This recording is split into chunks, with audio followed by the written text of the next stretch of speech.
It's it's bad.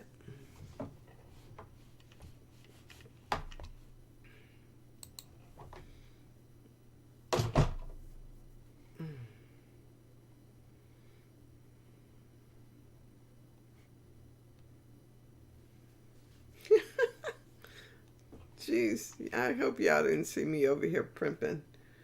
Um, I don't know what I don't know what I'm doing today. Yeah. Good morning. Um, good morning. Good morning. Good morning. I am as you could tell, I'm all over the page already.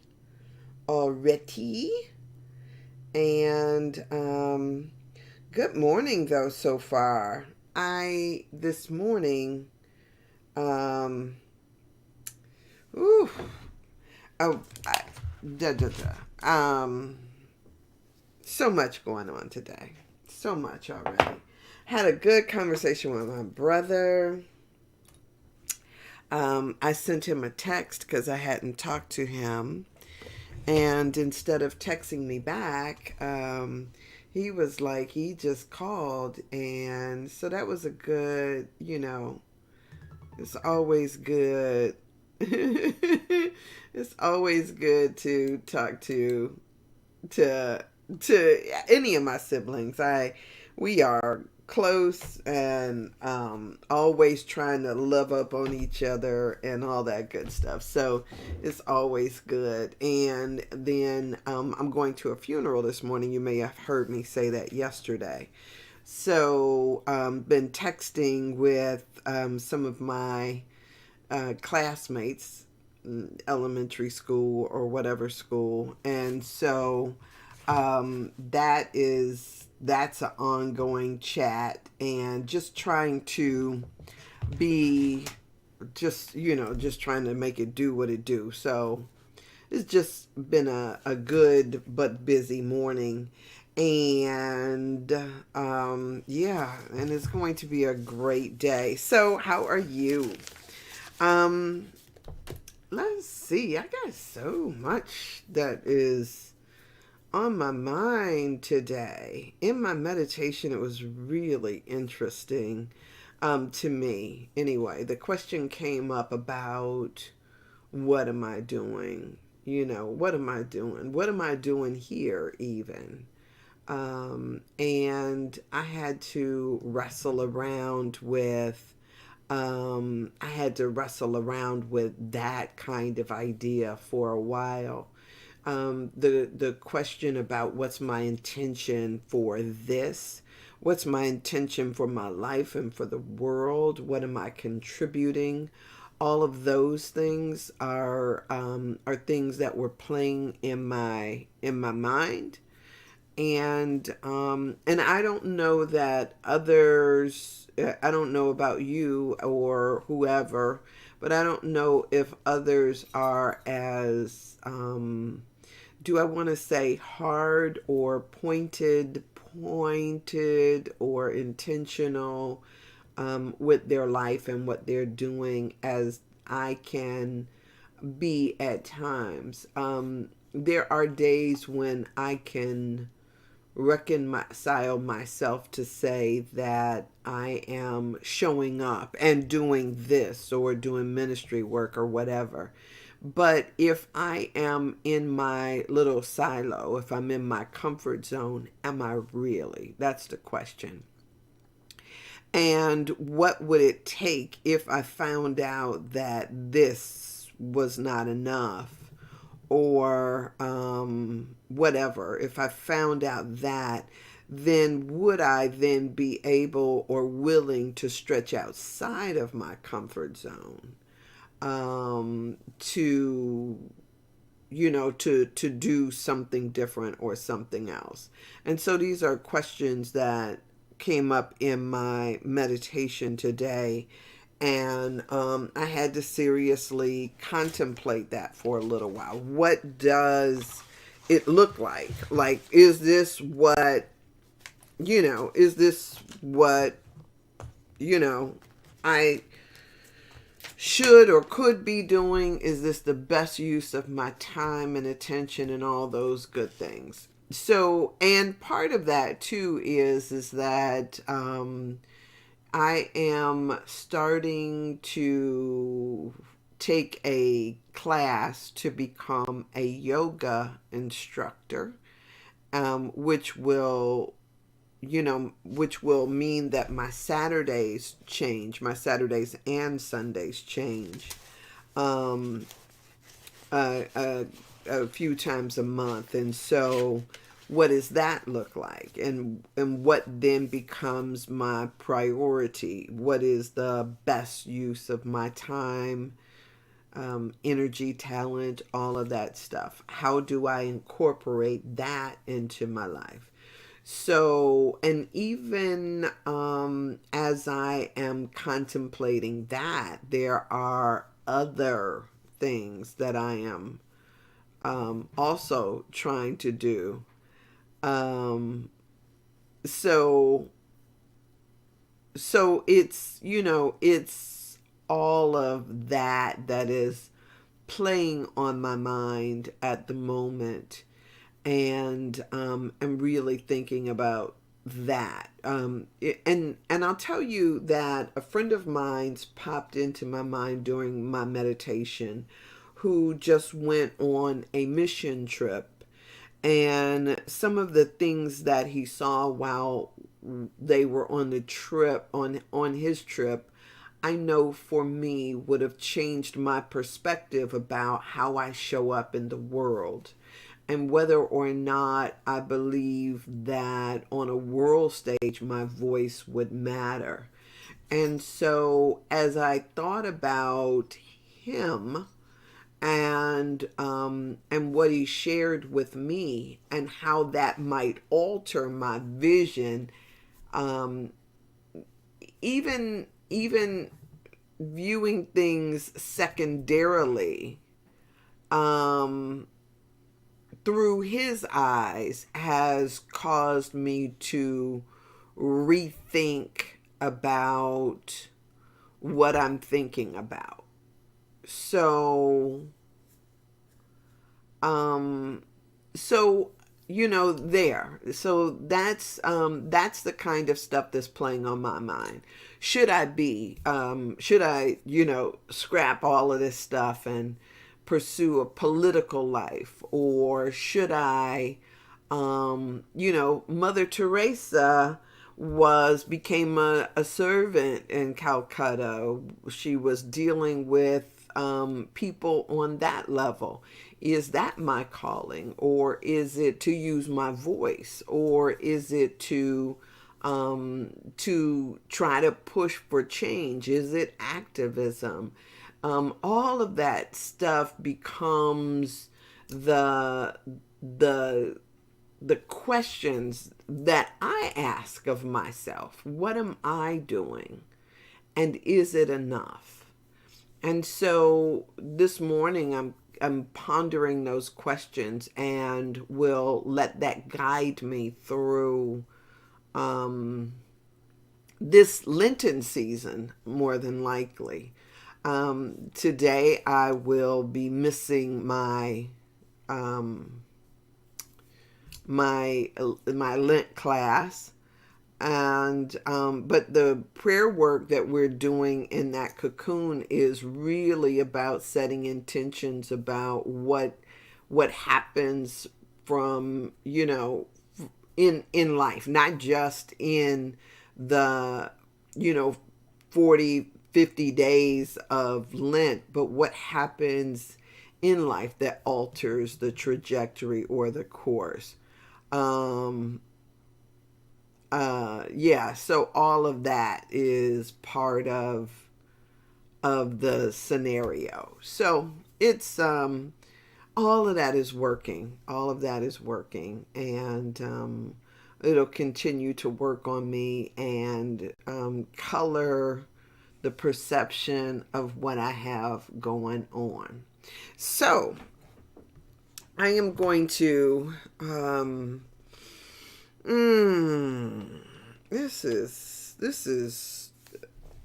for me, this stuff is is juicy. Let me read today's daily guide, and you just got a few more days in this month, and then we move on into March.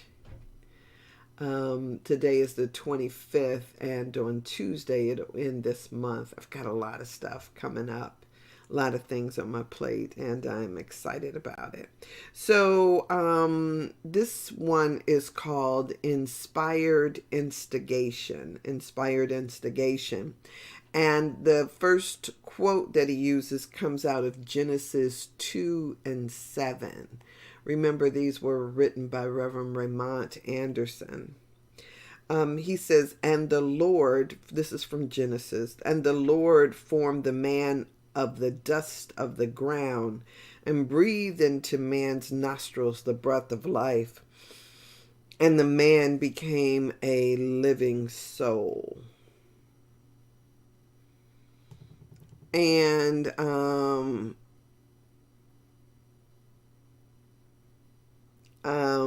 then the quote that he uses from Ernest Holmes is, life gives us the tools, but we have to use them.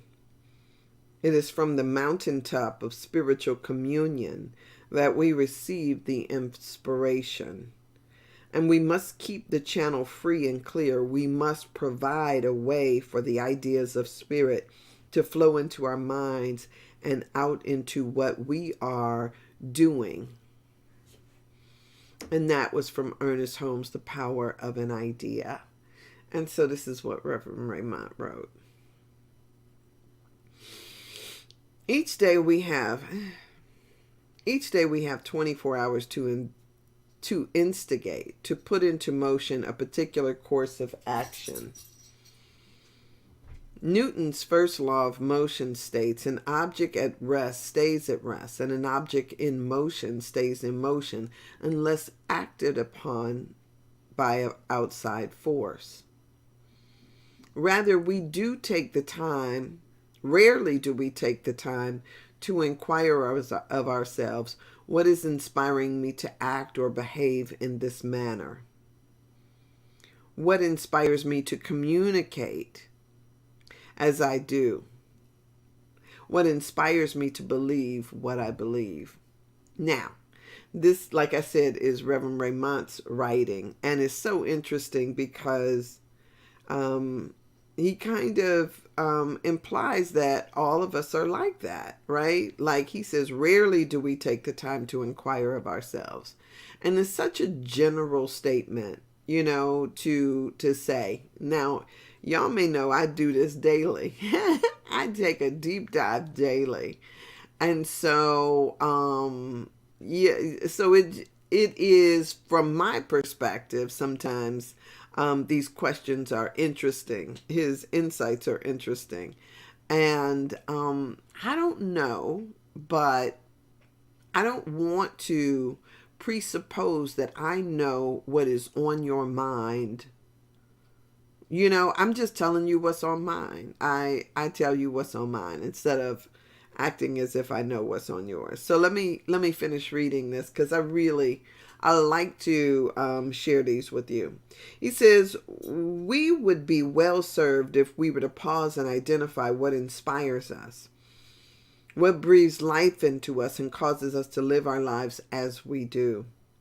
Some people are inspired by capitalism and greed, and while this kind of inspiration is factual, it's also important to understand, as Holmes stated, in the moments of real inspiration, we realize, to a degree at least, that God is all, the life in everything, and the love through everything.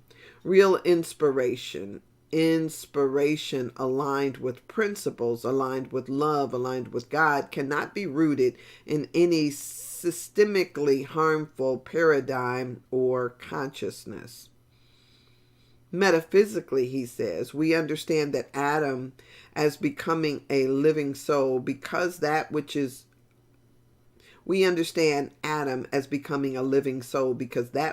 spirit incarnated itself as him.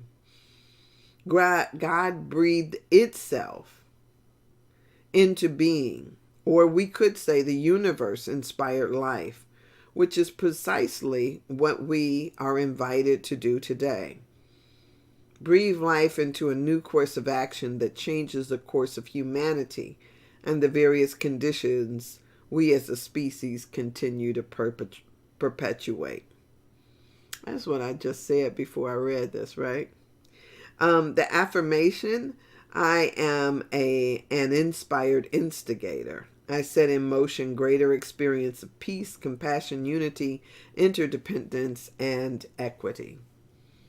That's what I said right before I read that. I love how things are correspond one to another, whether it is just everything. It just kind of fits together. There is but one mind. That mind is God's mind. That mind is my mind. All right, that mind is your mind. Yes, we are all in it together, and it's good. It's good. It's good. So yeah, I am. To be honest with you, I don't know that I'm in the head space to stay on here for a full hour today. I am in the midst of, like working through and walking through a whole bunch of stuff. So this weekend there's a lot of changes going on for me. And as we move into this next month, I'll be looking at the things that I'm doing, how I'm doing them, and if I will continue to do them in the same way. With just trying to figure out where I need to make adjustments at, and what I need to be doing, how I can scale up. And I don't do this because of it. Of course, I'm not doing this for the financial piece. It blesses me to get on here and share with you the stuff that goes on and through me. Plus, it inspires me to kind of keep filling my well. I love the story of when you're writing, back in the day, scribes used to dip a quill pen into the inkwell, and in order to write, you had to have ink in the inkwell. Today we have pens, and the ink is already contained within this pen, and as long as I have ink in here, I'm able to write. This is one of my favorite pens, the Pilot G2 medium point. I don't like the thin point. It's a number 10. And so as long as there's ink in here, I'm good.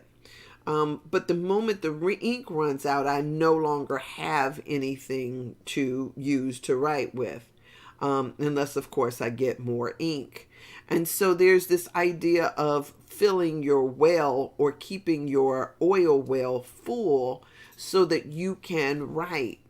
And so for me, part of that means that I have to not only remain curious, but also, like, it's more than just remaining curious. It also becomes about, how do I feel my well? What am I filling my well with?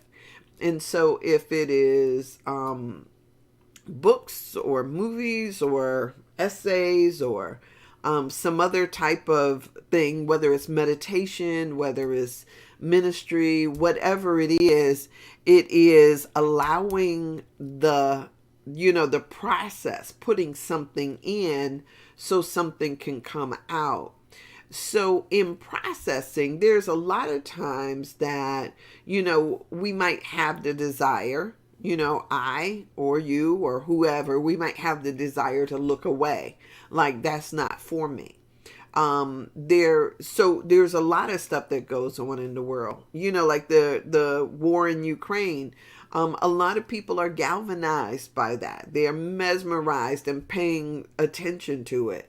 There are people who are galvanized and really paying attention to what happened in New Palestine, Ohio, with the train derailment and the things that are, now the contamination as a result of that. And they don't look away because it is present, it's in their face, it's important. There is a lot of times that people will stay entrenched and galvanized or focused in on an idea. And then there is this funny thing that our memory does. Our memory tends to, if we look away from it, it tends to fade from consciousness and not be as present at mind. And you can imagine that some people who have had trauma to some degree, whatever that trauma may be, if it was an event where they were attacked or an event where something happened to them, to stay in that and to relive it over and over again can be corrosive to your psyche, right? And so memory and time, they say time heals all wounds. This ability to put time in between an event and yourself or the present, it sort of fades that into the background. As I talked to my brother, we kind of went back down memory lane as far as talking about certain things about the way that these ideas show up for us, whatever that may mean. So it becomes the allowing things to, there is, I think it's called neuro-linguistic programming, where you might have something that in the present, it is right in your face and it is big and it's all consuming. But we can, in our minds, shrink it down to size and push it away and keep shrinking it down and pushing it away, shrinking it down and pushing it away, until it becomes a compartmentalized memory. And then a lot of times what people do is they tell you to take that little compartmentalized memory that you have shrunken down into a manageable size. And if you could think of your mind, having within your mind, or your mind, this a filing cabinet or a bookshelf, to then take that and put it on the bookshelf with all the other memories that you may be entertaining on a regular basis. So it does help one to really evaluate what it is that you're focused in on, and whether it is in your face, present at mind, or if it's something that you are ready to compartmentalize and file away. And in that way, you can have a level of peace that allows you to function regularly on a daily basis. Without that, we would be a mess, right? And so this thing of having control over our thoughts is a powerful thing. One of the things I'm always like quoting this line out of A Course in Miracles, it says that an untrained mind can accomplish nothing. And many of us do not know that we have not taken the time to sharpen our ability to think about and prioritize different things in our lives. So if it is something that needs that in your face focus, that you can deal with that without dealing with the things that don't need your focus, right? And there's a lot of things that are not worthy of your attention. I'll never forget. I was listening to my dad talk to somebody, and he used to warn people about certain things. He was talking about how early on in his marriage, when we were little kids, that there was a period of time that he was looking for a new job, and he sat down, he said, with so to speak, my grandmother, the women. He was talking about my grandmother in particular, but my grandmother had a thing of watching the stories, as we would call them, soap operas, All My Children, General Hospital, One Life to Live, all of those things. It was as if she watched them back to back. And of course, there was something that happened at the end of the day that made you want to watch the next day. And then they have these cliffhangers on Friday. And my dad would say to people, he was like, if you don't watch it, you get sucked into and addicted to certain things. He says you've got to keep your mind focused on what you want. He was like, I know I got sucked into, I was sitting up, and a lot of times we do this, especially if we're laid up or if you've had an accident and you start watching daytime television or something like that, and you get accustomed to certain things. People even get accustomed to coming on here and listening to me. I get accustomed to talking. You get accustomed to certain things, and then you act as if you cannot miss it. So he said that he actually missed a job interview sitting there watching a doggone soap opera. And he was like, in that day, he decided that that was something that a tie that he was going to tether and never again be caught in that situation. And it taught me a lot about this idea of keeping my thoughts, or being a gardener, really taking an active role in what I allow into my consciousness, what I let take root. Because otherwise we can, anything can just grab us and hold us. And so it's something that, I learned early on how to understand the value of my attention. Your attention is valuable. And if you don't recognize it as valuable, then anybody can come along and just take it for the taking. It is just how that works.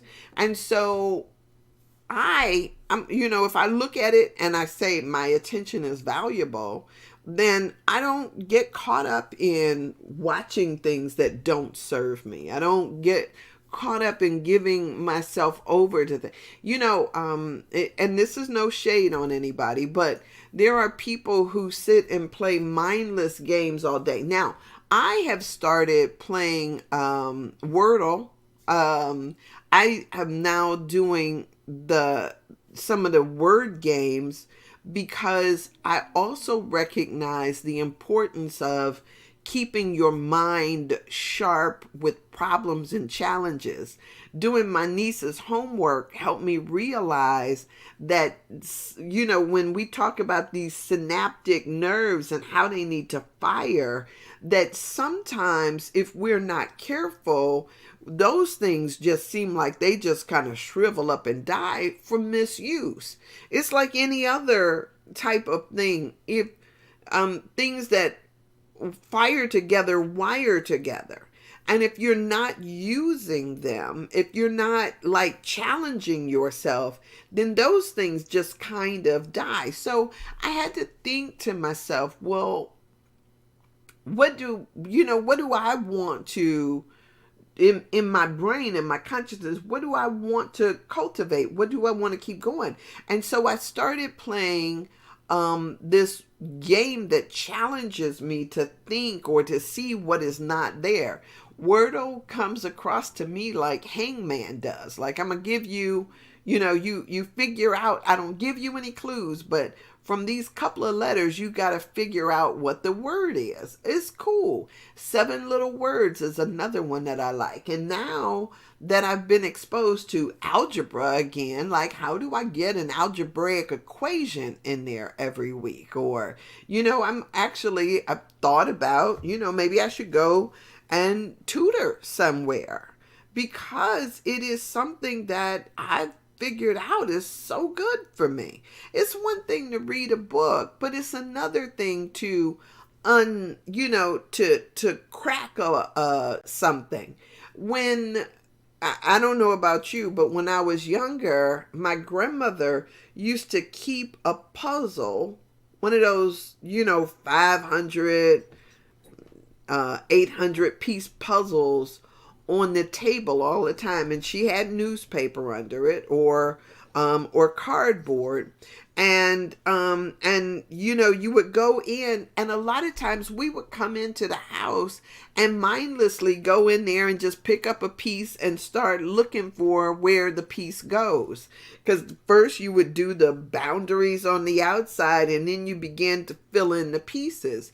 And those puzzles were again something not only that we did as a family, because we would just go in there, wander into the room, and sit there and talk while we put the puzzle together. It was something that that she did, that everybody could participate in. What do we do now that's like that? That becomes a question that we can ask ourselves. How do we create connection? How do we create attachment? The tactile feeling of being connected in together with something is powerful. And so whatever it is, to keep ourselves sharp, to keep our minds focused, to be able to create analogies out of the things that we see. How does putting together a puzzle, how does a family activity then translate into something that you can use in regular life or on a job or those things? All of this stuff, it becomes things that we can really look at and learn something from. So I don't know about you, but there is a lot to ponder. And so if you keep scrolling, I get it. Because, a lot of times we are absorbed in this. But when you look at social media, it is much like the soap operas. We may think that we're not caught up. But the fact of the matter is oftentimes we are. And then it seems like we fritter away our time. I know I have on occasion, fritter away our time watching shorts, or I could sit there. Just speaking for me, there's this little Chinese lady named is Molly or Maddie. I think it's Molly. But she has this channel called Better Than Takeout. And I have made so many of her dishes that have turned out amazing. Even as I ate the Chinese food that I had last night, I got Chinese takeout, and I thought, oh, when I made my shrimp broccoli based on Molly's recipe, it was so much better. It was so much better. And so when she says it's better than takeout, it truly is. And I paid money for that. It's like, oh, I could have made this, but to truncate the time. So I can sit up and watch this woman cook these meals. Yeah. She just, welcome everyone. She goes through this thing and she unpacks these meals, and then you make them, and it's like, oh. And so I do. It's like, oh, how does she make those donuts? Or how does she make those noodles? Or how does she make that, the pot stickers? How does she do? And we get caught up. Y'all, if it, does it serve you? That's the question. Does it serve you? Your intentions, your agenda. Does it serve you? That's all. So if it's something that's just meant to absorb your time and attention, think again. Think again. What serves you? What serves your purpose? What serves you? All right, with that, I'm going to let you go because like I said, I got a funeral that I'm going to, and I want to get myself shift my gears so that I can get ready for that. But yeah, it is. Yeah, I just got so much that's on my mind, and it is beautiful. It's beautiful. Intention. So, um, always curious about your thoughts. If you want to drop something in the comments or direct message me, whatever the case may be. Um, this this yeah, this question. Oh, and let me say this too, because I saw the AOC, Alexandria Cortez. I saw a video, and I guess maybe this too is stirring up something, not just my Lent class that I told y'all about, but in this, she was speaking in Congress, and I forget who she was talking to. This video was a little older, and she was saying, "Let me explain to you how I see the world." She says that every individual is sacred and every individual matters. And it's not based on how much money you have or what color you are, but to meet you as a sacred, meaningful individual. And she says, that's why I'm here. Because a lot of times what people are doing is they're only in it for their own self-interest or their own, their own self-interest. And so when I think about how I am in the world, I want to make sure that I'm having that kind of impact, that the things I do are done because I know who you are. I know, it, and my Course in Miracles lesson today was, if I see my brother as, or my sister, if I see you as sinful, my experience will be painful. If I see you as sinless, my experience will be peaceful, right? So I'm choosing between pain and peace, pain and peace. And the choice becomes mine depending upon how I see you. So I choose to see your innocence. I choose to see you sinless because I want my experience to be peaceful, right? So if that's the case, then what I need to do is to always talk about your divinity, always be in the mode of even adjusting, even when I get ready to recognize that what is not like what I think, even then I must adjust my understanding and my awareness so that I am giving the same sacred attention and awareness to even those that don't see it, right? That don't see it. And that's the work to do. It actually doesn't become work when it's your truth. When it butts up against your awareness, right? When it butts up against what you already think, then that's one thing. It's a challenge. But even when you don't know the truth about you, I have to sit in the truth about you and know that you'll catch up.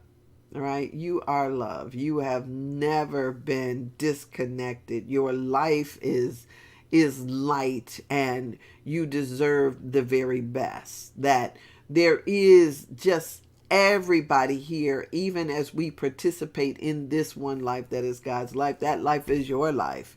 It's a good life. And no matter what you are judging it, no matter what you think you missed out on, no matter what your neighbors got or what anybody else has, you are a divine being. You're special. You're meant to be here right now. And so as we let this unfold in us, right, no matter what, as we let this unfold in us, we get to see the truth. And I think that there is always this challenge to adjust our expectations. You guys, this is, oh, it's so good. You know, it's so good when you start to dig down into it. But that's tomorrow. That's tomorrow, right? Today I'm going to Don Tassie's funeral, and it's right. It's not far from here. It's you know. And so I'm going to his funeral just to, hadn't seen him since we were kids, but just to honor that in his life. And I'm meeting some of my elementary school friends there. And so it'll be good. You know, I always enjoy that. It's a blessing. It's a blessing. It's a blessing. And, you know, and it's weird too, as we get older, you know, there'll be, you know, more and more people who, you know, who make their transition. And I get that, and no shade on that. You know, death is not a failure. It is, it's just the next step, what the continuation of a journey on another side. Dr. Brown says we lose our bodies, we don't lose our consciousness, we just lose our bodies. And so he says, you know, do all that you can while you are in your body, and then on the other side, because you won't have one, and so you'll be going around haunting other people trying to finish up the work that you didn't complete. So do it now. Do it now. I love that type of thing. So and maybe that too was playing on my mind about the intentions that I have set. I don't know, but all of this is stuff that I'm pondering today, and so I'm sending blessings your way. All right. I'll see you tomorrow. I'll be on at 1. And on Monday, I'll be back here at the normal time. I see on this little thing up here, it says I got, oh, Linda. Hey, Linda.